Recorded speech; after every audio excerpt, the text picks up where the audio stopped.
How's everyone doing today? Green Squad Chats. Awesome. Love it. Well, Love it. Well, I think today we're going to be talking about what your favorite real estate market niche is.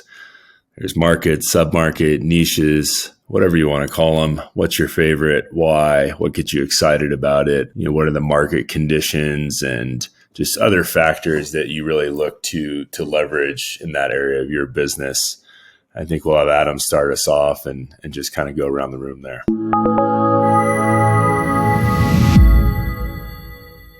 My favorite by far is buy and hold for cash flow. I think it is foundational because if you are, and whether this is commercial or residential, I think it applies to both because there are active strategies in both.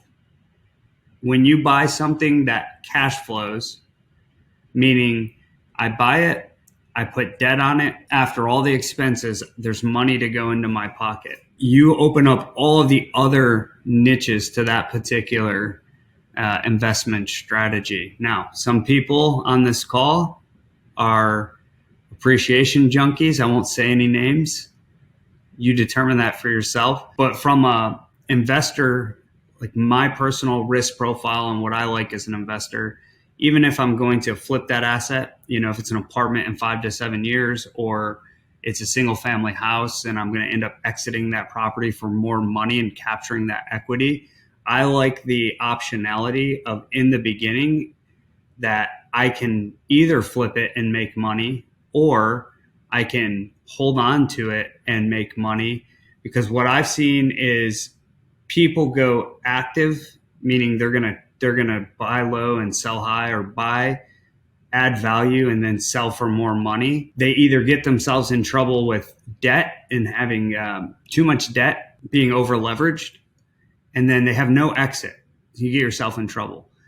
I personally like the cash flow model for buy and hold, where if I buy that thing, even if I go over budget on a reposition or a rehab, or if I decide I need to realize capital for another opportunity, I have those options available to me.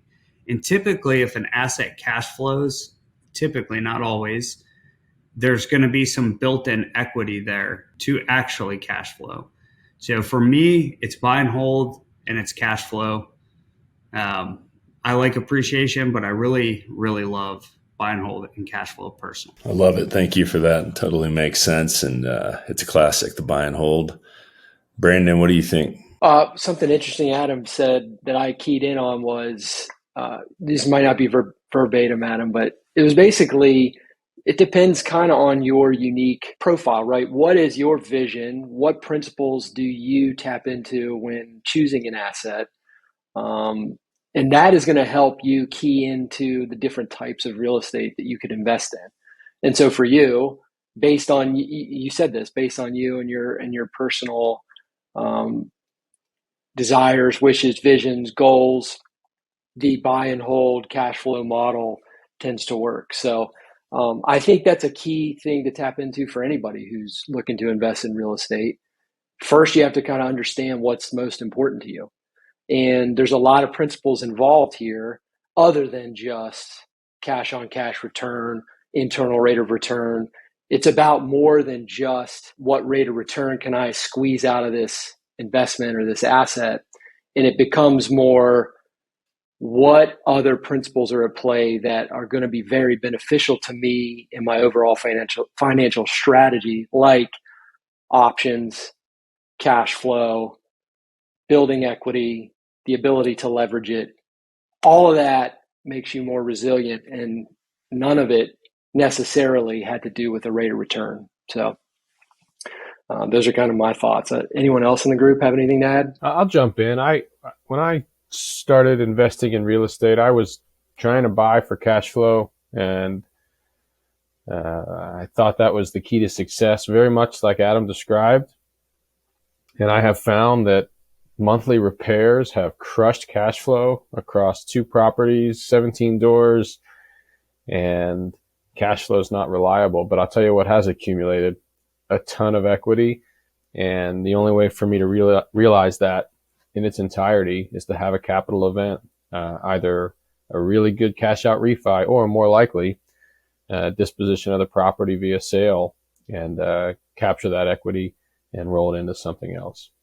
So I'm still looking for that good cash flow Adam talks about. I'll find it someday. In the meantime, I'm buying for capital for appreciation. I think, Tom, that leads right into what I was going to talk about. I think that one of the greatest things you could do from a real estate standpoint is do private lending. You don't have to worry about the toilets. You don't have to worry about anything else other than letting your money grow quicker, faster through lending it. And you're in a first position, and you should be in a first position in a private money. And that gives you the opportunity to, if anything does go bad, that you have a property at a steep discount because you're in it as a mortgage company with the first position lien, and you're continuing making money with that individual. And as that appreciation grows, you can start leveraging equity, because as a private lender, you leverage debt first.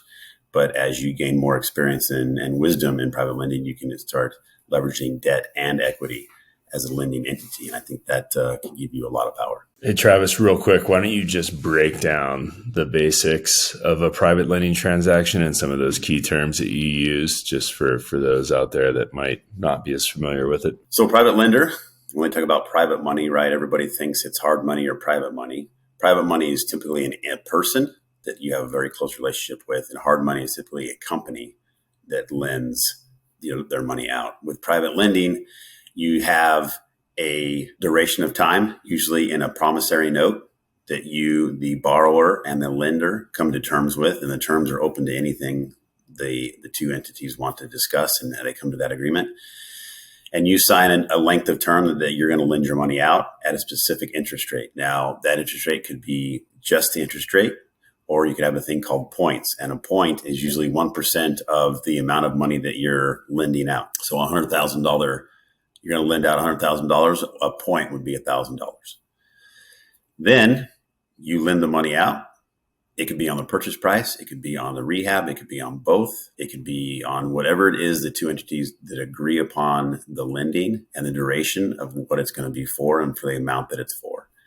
And the private lender receives either monthly payments, quarterly payments, or they can do a principal and interest at the back end when the borrower closes the deal or finishes the transaction of what they're borrowing the money for. And you rinse and repeat. Love it. Thank you. That's great. All right. I got a few things that I can add to this discussion. So I invest for equity. The way I run my analysis on a buy and hold long-term rental is the cash flow simply just has to cover the property, so I'm not losing money. So in a great area in Tampa, let's say I can buy, I was just looking at this last week. Let's say I can buy a 3-unit in Hyde Park. And when I conservatively estimate all the maintenance, repair, capex, rent loss due to vacancy, all that stuff, if the property is only earning me like 1% cash on cash return, but it's in a great area and I run my analysis conservatively, I will still do that deal. So I'm a huge fan of buy and hold long-term rentals for equity with the assumption that the cash flow at least covers the property. I actually don't want to make a lot of cash flow each year because I pay taxes on that. I don't pay taxes on equity gained. I could borrow against that later on. I can sell it into a 1031 exchange. I think at first I was really fixated on the 10% cash on cash return. But as I've grown in my investing experience, I favor the equity with a lot of assumptions, right? I think we can all agree across the board. There's so many awesome strategies in real estate. You can pair thousands of strategies together. But that just happens to be mine, which is ironic because it works really well in Tampa, in my opinion, in my experience. Versus, you have heavy cash flow market. Like I was in Fayetteville previously, I had a 4-unit there. The best cash on cash return I've ever seen. And then when I sold the property, I sold it for almost the same as I bought it for nearly 2 years later. And you look at a market like San Diego, you're going to be negative on cash flow probably every month, but then you're going to get better equity in the long term. So I consider Tampa kind of like a hybrid market where the cash flow isn't going to be stellar like some of you guys are seeing in maybe Milwaukee or Fayetteville, but you're not going to be negative either.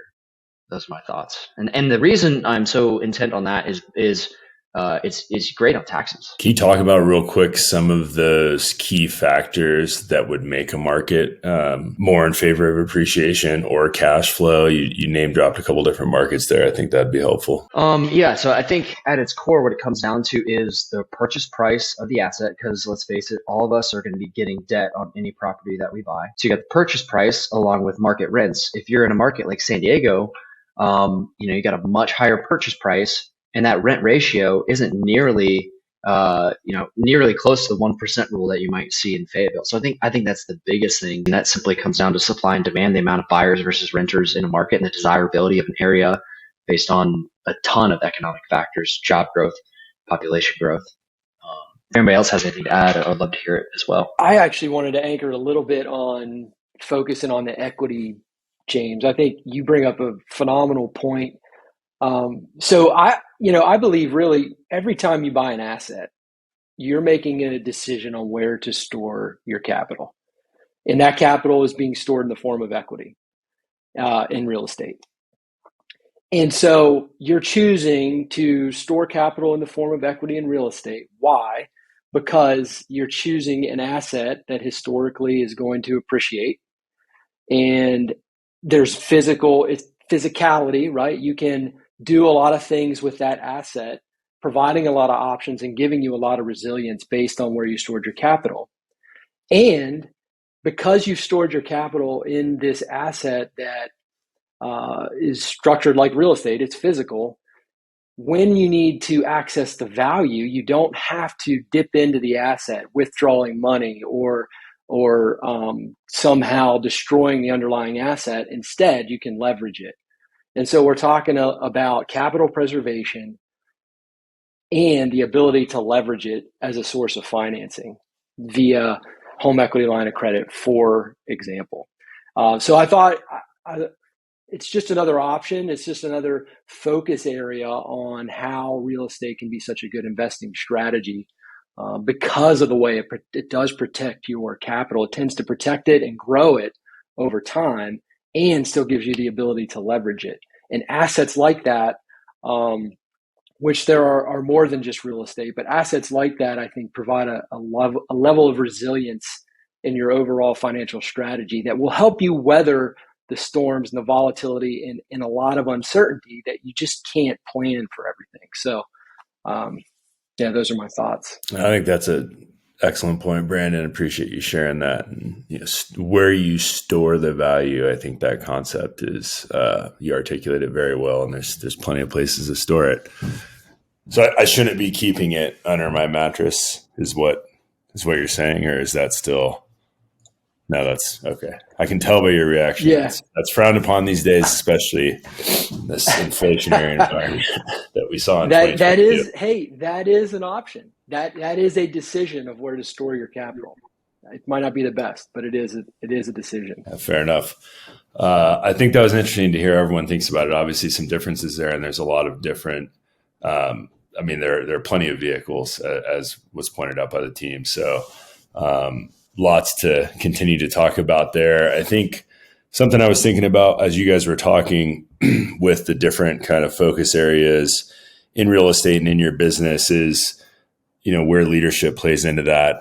I think everyone here is pretty passionate about, leadership and leadership principles and has used it to grow their business.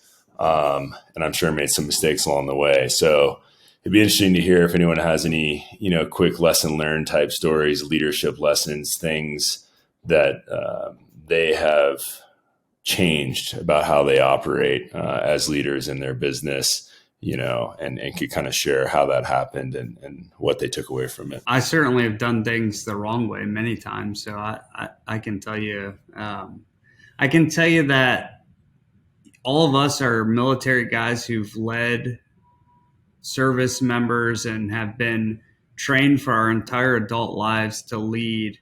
And then when you go to the business side of the house or the corporate side of the house, I think many of those leadership skills transition really well, but there is a difference because in business, there's a bottom line and there are activities that associate directly with a measurable bottom line. So I think accountability is actually easier to uphold from that sense, because you can look at your folks and see what activities or key performance indicators based on their job role they are, and you can say very distinctly, you're hitting under or you're hitting over, you need to improve, and put them on improvement plans and things like that. So that, to me, that's the difference, is the bottom line. Whereas as a service member, higher risk, because the stakes are higher for things like combat and war and that stuff, but they don't necessarily have a bottom line. So it's a little more subjective in many ways. The one thing I would say for me that has rang true throughout is, while in the service we're very mission focused, and I think it would be a perception sometimes that the people come second, I have found success in both the business side and the service side, the military service side. And just thinking about it, if I take care of the people on my team, they will take care of the mission. People always are willing to rise for you if they feel like they're taken care of. When you have to ask somebody to do something hard and they know, trust, and respect you because you've looked out for them, they're 100 times more likely to go above and beyond to accomplish that goal or that mission for you. So the thing that transitions the best is take care of the people, and the people 100% will take care of the mission. It has never failed me. Yeah, that's awesome to hear, Adam. I have something to add to that. I think my one leadership lesson, which I learned in the military, but applying it to business felt a little bit different, was be the change you wish to see. Show that example to your team, and really embody it. And I'll give a really specific example in business. I went through 4 different versions. I was calling it really an assistant at first, not really the right title. I went through 4 different versions of an operations manager before I found the right person. And that caused me to take a really hard look at myself. And I realized, let's look at my lifestyle in business during that time. I was working literally 1 month straight and taking 1 day off. And so when it came to things that had to be done on a weekend, I would hit up that person. And that's not somebody doesn't want to work for somebody who's just overworking. And that feels different to me because I'm the owner of the business. So I'm really passionate about that. And so I had to kind of adjust my expectations and make sure, if they're doing a really good job during our agreed upon work schedule, respect their time. And so that actually helped me, because I'm taking more time for me now through the realization that giving my team a more balanced schedule and not being too demanding on myself, and then through myself them, has really helped me find the right person. I'm getting more results now in the business than I ever have just through that shift. And it took some challenge to fully arrive at that mentally, but now I can say, I have balanced this change that I wanted to see. It was a rough road to get there. I'm leaning that way. That's such a good point, because those of us on this call, or who are listening to this, or the entrepreneurs or the service member connected folks that are listening to this, are typically highly driven people. And most people aren't going to work 30 straight days like us. And just the self-awareness, James, I think is so critical. Literally talked to my team yesterday about boundaries. I'm terrible with boundaries because my mind is always on.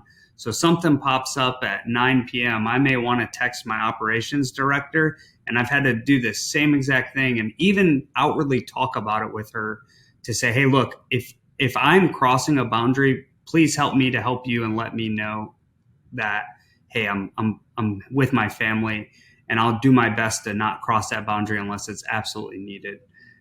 And yeah, it's taken a year and a half for me to kind of gain that self-awareness, James. So I'm right there with you on that one. This reminds me of a story.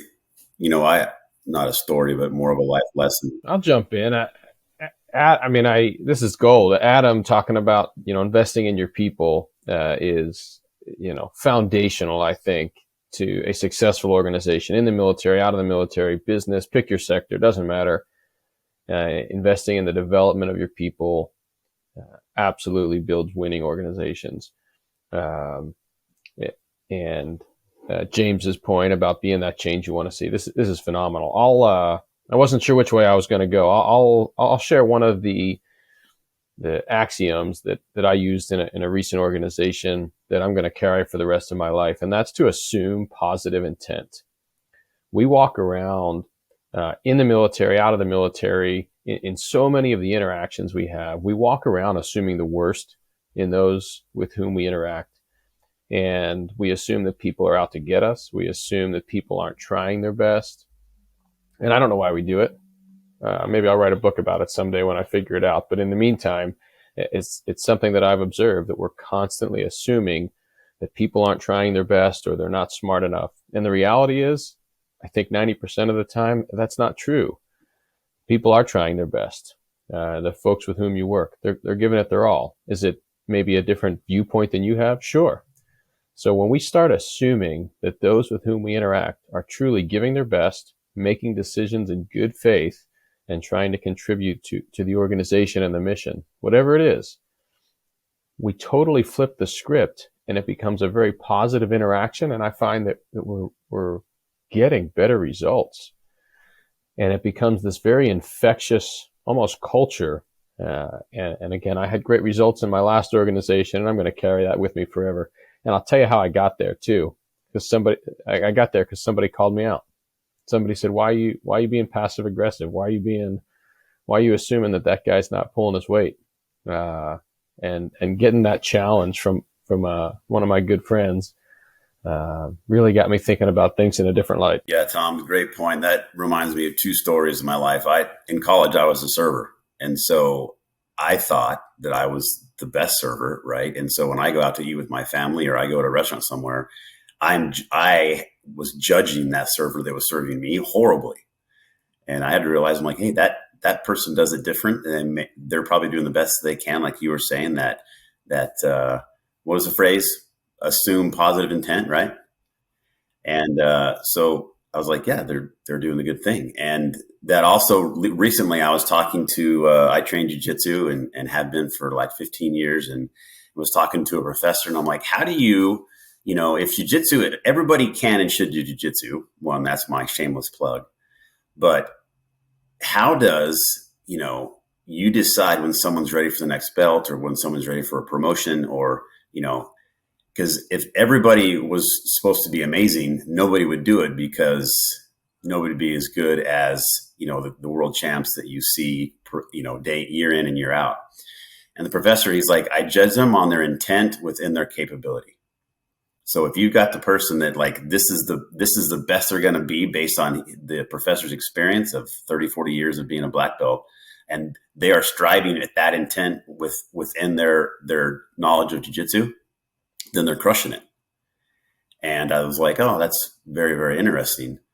And that really kind of helped shape my self-awareness. And I think that ties in really well with that assuming positive intent with individuals, and not only yourself and the people that you work with. Can I just lighten the mood for a second? I think everybody wants to know this. Everybody on this call is or was either Navy or Marine Corps. And we have one other member who failed to show up today. We're not going to say his name, but you'll hear him on a future podcast. And in the background, he's trying to talk to us while we're doing this, and he knows we're doing this, and he's asking what's going on. And James says, Navy and Marine Corps leadership lessons, something you wouldn't understand. So any of our military listeners will absolutely love that. He's an Air Force guy, so he doesn't know how to spell leadership. But I got to take that shot at him while he's not here. I think on that, 100%. We can only have one Air Force guy too. I mean, it's a charity case. Everyone needs one. But on that, I think we wrap it up. That was brilliant, guys. Honestly, unscripted and just from the heart, and some real gems there that, I mean, I've seen each and every one of you apply, in life and business, both in the military and your day jobs and outside of it. So thanks for sharing, and thanks for the thoughts on the markets and why you like them and what you like to go deep on. But Green Squad chats, and we'll see you next time.